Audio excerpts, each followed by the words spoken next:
Welcome to class. I'm Trevor, and I post D&D videos every week, generally on Wednesdays. In this video, I want to talk about Scryfall. Now, if you're familiar with Magic, you probably know Scryfall, which is a card database, essentially. And it's really, really useful for looking up original printings of cards and oracle text and all of the different stuff related to Magic. But I want to talk about it from the perspective of a DM who creates Homebrew.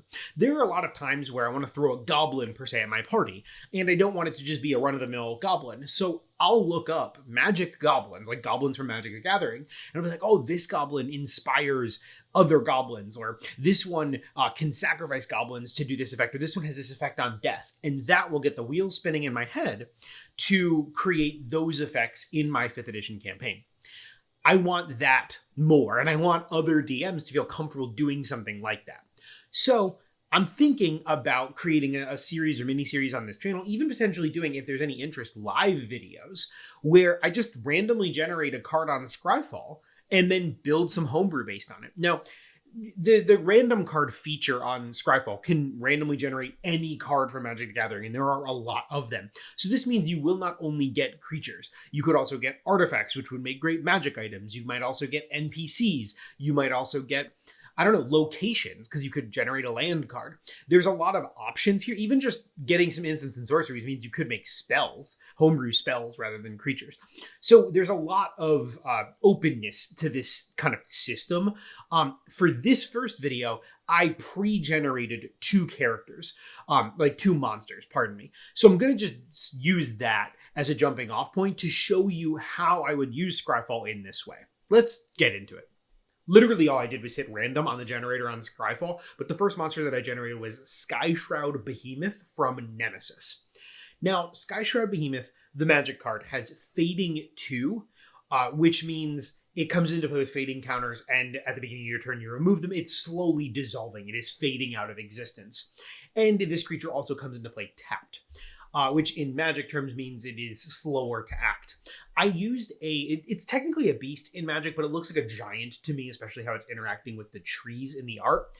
I used a giant, I believe a hill giant stat block, and modified and tweaked that. So it has stats that are somewhat similar to a hill giant. But I gave it 2 abilities that are specific and are inspired by the card. Slow to start means that it has a disadvantage on initiative rolls. This is how I'm reflavoring the fact that it comes into play tapped.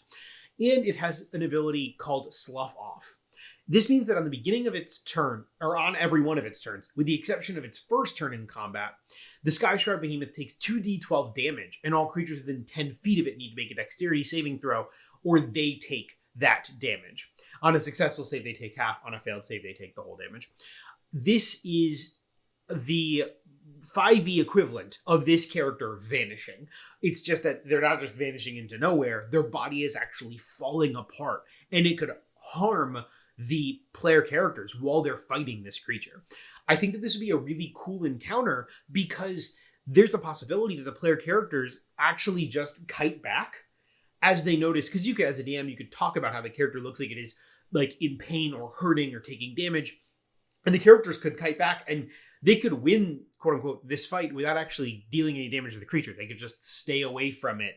Now it does have a ranged attack in the stat block, but that ranged attack also does damage to the creature. So there's some, it's just an interesting combat encounter that still matches with the flavor of the card. And I think that that is a fun way to use this generator. So the card was a jumping off point, and then I created what I thought that creature would do in a 5e game, and I ended up with this stat block. So now let's talk about the next generated card, and it happened to be Festering Goblin from Onslaught. Now, Festering Goblin is a pretty basic 1 black mana goblin. It's a 1/1. It's nothing super special in terms of magic, but it has an ability on death where it gives another creature -1/-1. So it does a little bit of damage on death. I decided to create a sort of zombie goblin. I just homebrewed this and made it up. I wanted to have a flavored goblin. In this case, zombie flavored goblin. So it has nimble escape just like goblins do, but it also has fester in death. When the festering goblin is reduced to 0 hit points, all creatures within 10 feet must make a constitution saving throw with a fairly low DC.